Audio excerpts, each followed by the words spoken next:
Hey, remember those remasters that came out of the GTA PS2 trilogy?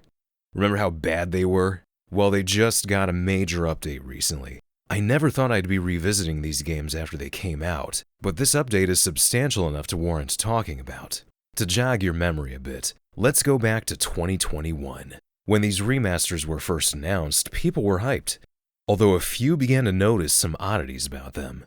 Claude looks sad. Tommy looks like a generic cartoon mobster with Lego hair. CJ's tank top was high resolution while his pants were low resolution. And then they came out, and then the list of things that were wrong with them grew. And this wasn't just superfans being nitpicky, these were legitimately some janky-ass remasters. And people who aren't even huge fans knew it. Case in point, I've heard it being talked about even outside of the internet. I was getting my haircut one time about a year or two ago, and when I was talking to the stylist, the subject changed to video games, and she even said she bought them and thought they were garbage remasters. That was without me even mentioning it first. Of course, I agreed. I bought them too and thought they were not worth the money. But a lot of people bought them expecting them to be way better than they turned out. People knew these were pretty bad for what was supposed to be new editions of great old games. That was the old version of the Definitive Edition, as developed by Grove Street Games out of Gainesville, Florida. The same team who previously did the mobile ports of these games a decade ago under their old studio name, Wardrum. But now, Sydney-based Video Games Deluxe, who previously made the VR version of L.A. Noire, and who were founded by Team Bondi's founder, Brendan McNamara, managed to do what they could to polish up these games 3 years on. A lot of these fixes were first present in the mobile versions that came out last December, and they finally made it to the other platforms. Funny thing, for such a massive update, Rockstar never released any patch notes. Kind of feels like they wanted to just put this out as quickly as possible so people no longer feel ripped off after spending $70 just to see this. Thankfully, numerous Twitter and GTA forums users have been kind enough to compile all the changes found so far. Videotech has probably the most comprehensive list of stuff that was changed. Things found by other members of the GTA community like Infinity Besk, Black Scout, Here's Javi, The Real Bandicoot, and more. There's a link to this list in the description below. I'm not going to be able to go through everything, but we might as well scratch the surface, right? For starters, there's something called Classic Lighting that's been added to the menu. Classic Lighting basically tries to mimic the visuals of the original games. And I think so far this has been the best add-on. The lighting feels appropriate across all three games. GTA 3 isn't as overly saturated anymore. Not to say that it completely brings back the original feel, but it's better than it was before. Vice City looks much better. The sunsets in the game actually look stunning now. And San Andreas now feels like the original version again, in terms of the lighting at least. Los Santos is finally orange again in the evenings. And another thing this brought back was each city having its own distinct filter. For example, LS is orange and greenish while San Fierro is blue. This was missing from the original release where basically each city had no filter and everything just felt overly saturated. Birds have now returned to all three games. I completely forgot that they never even added them. Cutscenes can now be paused too, which is a great feature that I'm glad is standard now. That feels like something that should have been there to begin with. Another new feature for GTA 3 and Vice City are some new movement controls. Before, whenever you had any type of long gun, you were pretty much stuck in place firing it. And that isn't just a Definitive Edition problem, that's how they were in the originals. This was probably acceptable 20 years ago, but by today's standards, it made using these guns a royal pain in the ass if you were surrounded by multiple enemies. You're basically a sitting duck with that. But now they added the ability to run around while firing these. This is the type of update that was needed. Aside from these global changes, each game got their own individual changes where they were necessary. I guess there were more typos and bad textures than we originally thought. A lot of stuff got restored from the originals too, like missing neon lights, CJ no longer drinking soda through his nose, and some extra trees and foliage where it was needed. Playing them again briefly, they do feel a little bit more complete now. What we had before since 2021 always felt like a product that was rushed out. But now they have added some things that do improve the experience. It's stuff that should have been there from the beginning though. But that's not to say it completely fixes everything either. GTA 3 still has a Simpsons Hit and Run vibe to it.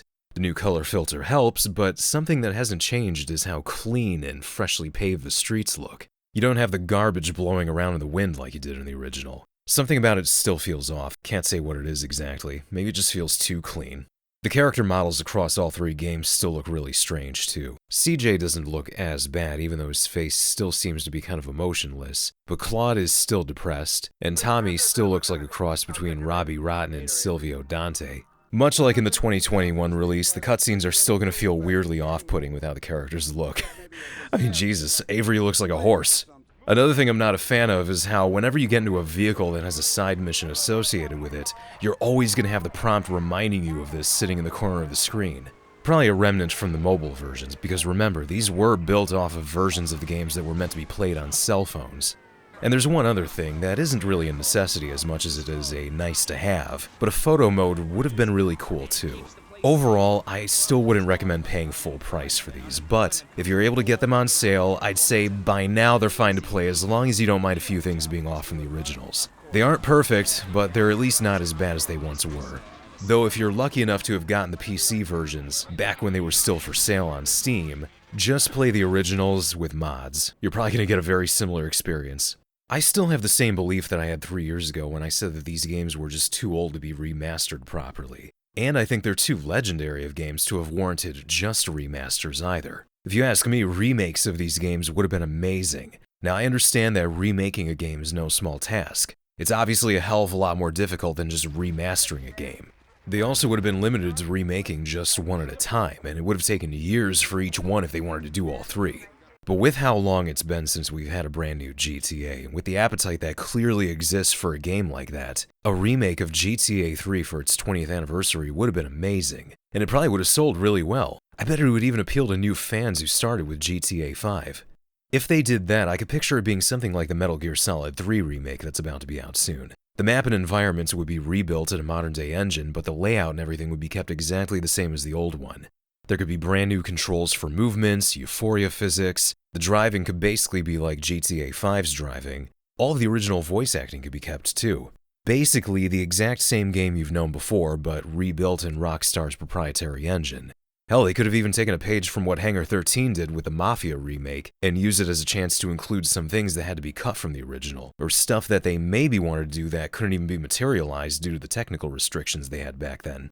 Oh, and there's one final thing. I wanted to save this for the very end, but it has to do with Grove Street Games. One final and very noticeable change is how their company name and logo are no longer in the disclaimer at the beginning. Their staff names are still included at the end credits though, so they're not gone entirely, but they basically hid them. The CEO of Grove Street Games, Thomas Williamson, had this to say on Twitter.